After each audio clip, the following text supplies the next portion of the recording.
दिल्ली के भारत मंडपम में बीजेपी का 2 दिवसीय राष्ट्रीय अधिवेशन आयोजित किया गया। अधिवेशन के दूसरे दिन प्रधानमंत्री का समापन संबोधन हुआ।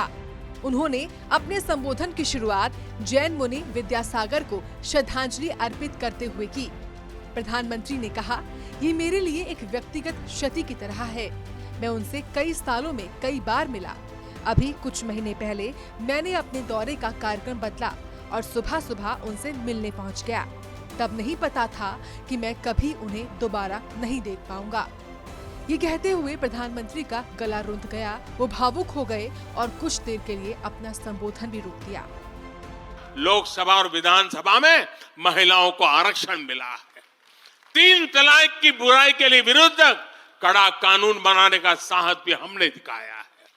दशकों से नए संसद भवन की जरूरत महसूस हो रही थी, उसे हमने ही पूरा किया।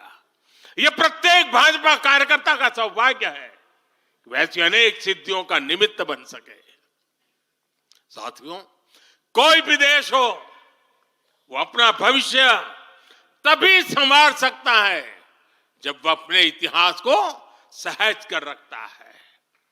बीते वर्षों में भारत ने अपने इतिहास को सहेजा भी है, संवारा भी है।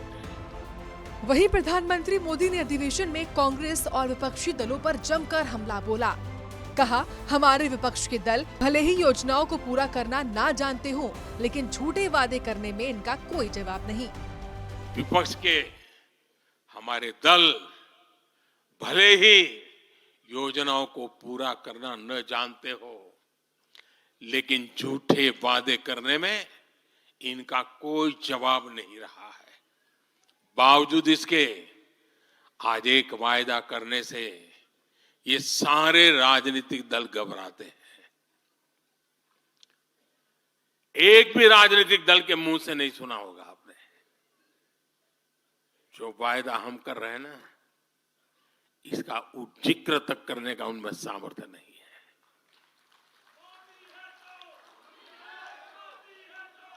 और हमारा वायदा है विकसित भारत का।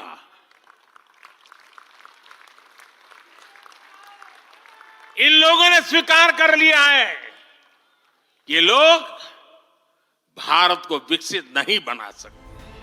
वहीं प्रधानमंत्री मोदी ने देश के विकास के लिए बनाई जा रही नीतियों का जिक्र करते हुए कहा कि आने वाले समय में हमारी माताओं, बहनों, बेटियों के लिए अवसर ही अवसर आने वाले हैं। वहीं उन्होंने आगे कहा कि जो काम सदियों से लटके थे, हमने उनका समाधान करने का साहस करके दिखाया। मैं देश का पहला प्रधानमंत्री हूं जिसने शौचालय जैसे विषय को लाल किले से उठाया। मैं देश का पहला प्रधानमंत्री हूं जिसने महिलाओं के खिलाफ अपशब्दों पर लाल किले से नाराजगी व्यक्त की थी।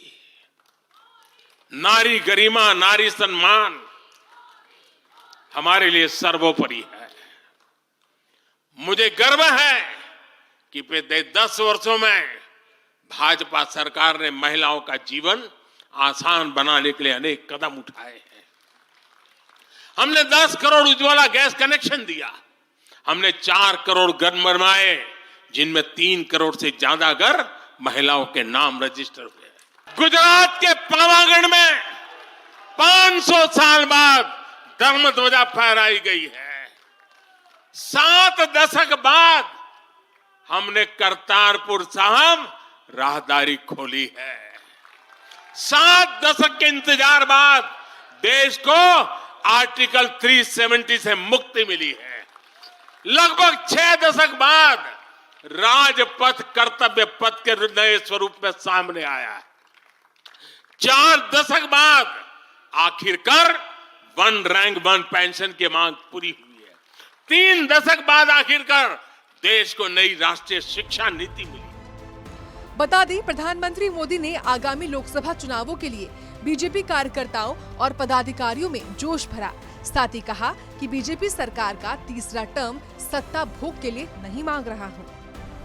मैं राष्ट्र का संकल्प लेकर निकला हुआ व्यक्ति हूँ।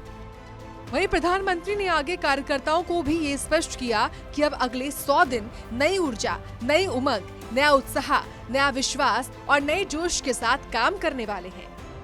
भारत में तेजी से इंफ्रास्ट्रक्चर का निर्माण हो इसलिए, आत्मनिर्भर भारत अभियान सफल हो इसलिए, करोड़ों भारतीयों को मुफ्त राशन मिलता रहे इसलिए, किसानों को सम्मान निधि मिलती रहे, 100% लाभार्थी तक तेजी से लाभ पहुंचे इसलिए।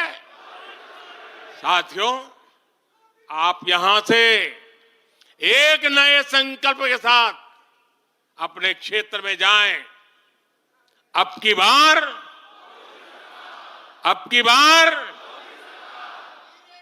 400 पार, अब की बार इस मिशन पर हमें जुट जाना है।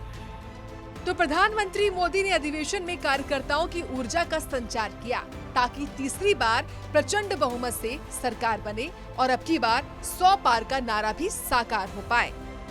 ब्यूरो रिपोर्ट, सूर्य समाचार।